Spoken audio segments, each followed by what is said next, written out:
semua teman-teman. Di sini kami akan mempresentasikan materi kedua, yaitu Euridice Bahasa Indonesia. Kami terdiri dari 5 peserta. Yang pertama saya sendiri, Aulia Citra Ananda Dewi. Kedua Lahenda Widi Asmara. Ketiga Nikmatur Rohma. Keempat Mahub Amrullah Ihsan. Kelima Muhammad Hafiz Asyidiki.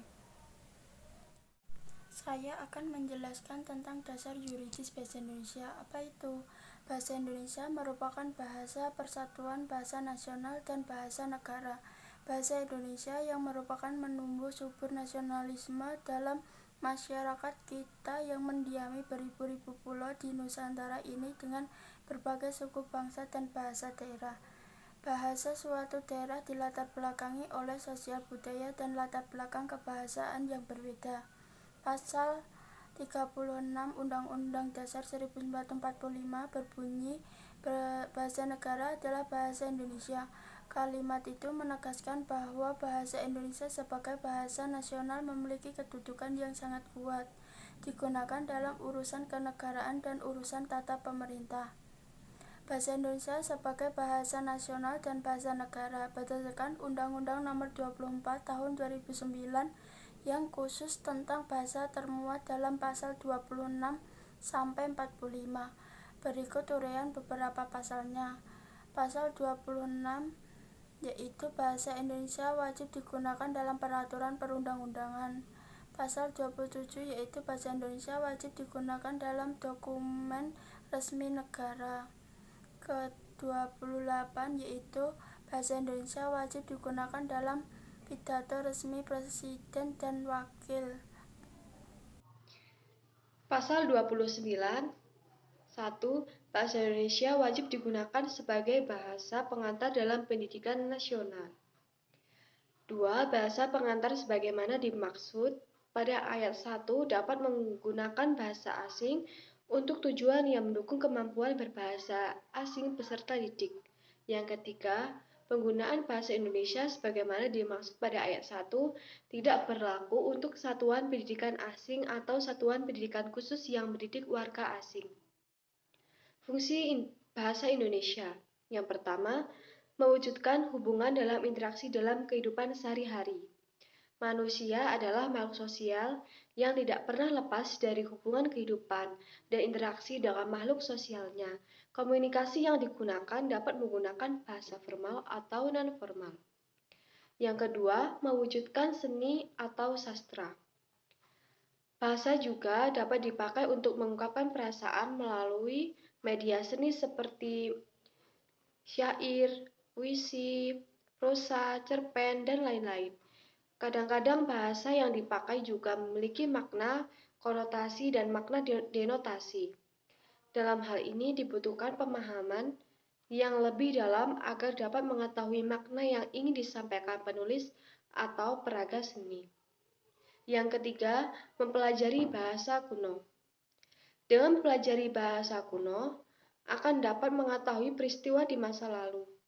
Untuk mengantisipasi dan mencegah kejadian yang lalu untuk tidak terjadi kembali di masa depan, atau untuk menambah wawasan tentang asal dari suatu budaya yang dapat ditelusuri melalui naskah kuno atau penemuan prasasti-prasasti. 4. Memahami iptek. Dengan akal dan pikiran yang sudah dianugerahkan Tuhan kepada manusia, maka manusia akan selalu mengembangkan pengetahuan dalam berbagai hal dalam bidang iptek dan untuk mencapai taraf hidup yang lebih baik. Pengetahuan yang dimiliki oleh manusia akan selalu mengabdikan agar manusia lainnya juga dapat menggunakan dan lebih membanggakannya lagi demi masa depan manusia itu sendiri. Oke, selanjutnya kita bahas kedudukan bahasa Indonesia sebagai bahasa nasional. Bahasa Indonesia adalah bahasa nasional dan bahasa kenegaraan yang memiliki fungsi dan arti tersendiri bagi rakyat Indonesia. Peranan bahasa Indonesia sangat vital sebagai alat pemersatu NKRI di segala bidang. Jadi, sudah sepantasnya bahasa Indonesia terus dijaga dan itu merupakan tanggung jawab bersama, terutama kaum muda dan pelajar. Nasionalisme adalah paham atau ajaran untuk mencintai bangsa dan negaranya sendiri.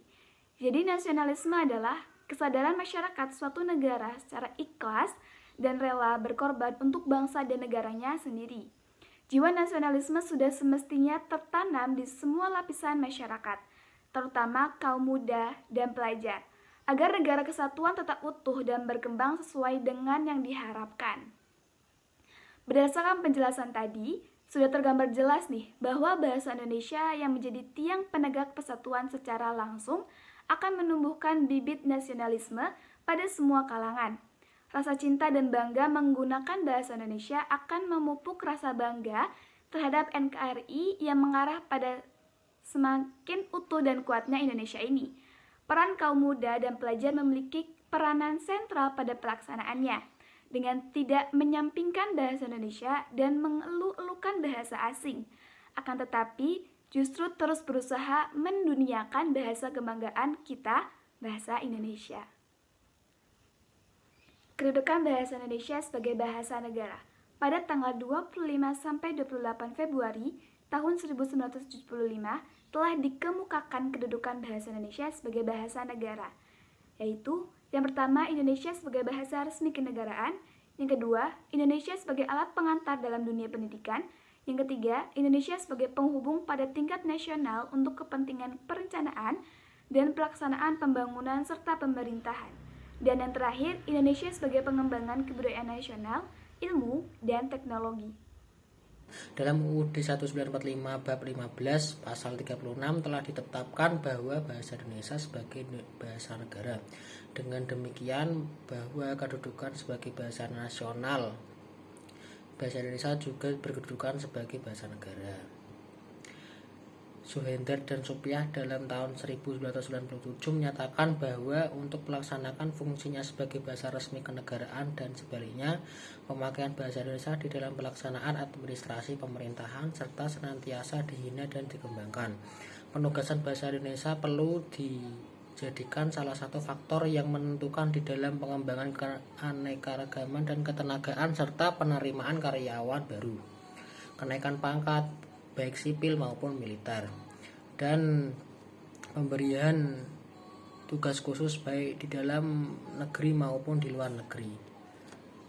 Suhender dan Supyah mengemukakan pada tahun 1997 bahwa bahasa Indonesia adalah satu-satunya alat yang memungkinkan kita membina serta mengembangkan kebudayaan nasional sedemikian rupa sehingga kita memiliki ciri-ciri dan identitas sendiri yang membedakan dari kebudayaan daerah lainnya. Maka bisa ditarik kesimpulan bahwa bahasa Indonesia mempunyai fungsi sebagai bahasa nasional, yaitu sebagai lambang kebanggaan kebangsaan, lambang identitas nasional, alat penghubungan antar warga, antar daerah dan antar budaya, dan alat pemersatu bangsa dan suku budaya. Dan materi yang terakhir adalah fungsi bahasa Indonesia sebagai bahasa negara. Yang pertama, bahasa resmi kenegaraan. Maksud bahasa Indonesia sebagai bahasa resmi kenegaraan adalah bahwa bahasa Indonesia dipakai di dalam kegiatan-kegiatan resmi kenegaraan seperti upacara, peristiwa dan kegiatan kenegaraan, baik dalam bentuk lisan maupun bentuk tulisan. Salah satu kegiatan tersebut adalah penulisan dokumen dan putusan-putusan serta surat-surat yang dikeluarkan oleh pemerintah dan badan-badan kenegaraan lainnya, serta pidato kenegaraan. Yang kedua adalah bahasa pengantar dalam pendidikan. Bahasa Indonesia memiliki fungsi vital di dunia pendidikan di Nusantara ini, mulai dari taman kanak-kanak sampai dengan perguruan tinggi di seluruh Indonesia, kecuali pada daerah-daerah tertentu yang masih menggunakan bahasa daerah seperti bahasa pengantarnya seperti Aceh, Batak, Sunda, Jawa, Madura, Bali, dan Makassar. Akan tetapi hanya sampai tahun ketiga pendidikan sekolah dasar. Yang ketiga adalah alat penghubung pada tingkat nasionalisme. Dalam hal ini, bahasa Indonesia dipakai bukan saja sebagai alat komunikasi timbal balik antara pemerintah dan masyarakat luas, dan bukan saja sebagai alat perhubungan antar daerah dan antar suku, melainkan juga sebagai alat perhubungan di dalam masyarakat yang sama latar belakang sosial, budaya, dan bahasanya. Yang keempat adalah alat pengembang kebudayaan. Alat pengembang kebudayaan, ilmu pengetahuan, dan teknologi. Di dalam hubungan ini, bahasa Indonesia adalah satu-satunya alat yang memungkinkan kita membina dan mengembangkan kebudayaan nasional sedemikian rupa, sehingga bahasa Indonesia memiliki ciri-ciri dan identitasnya sendiri yang membedakannya dengan kebudayaan daerah.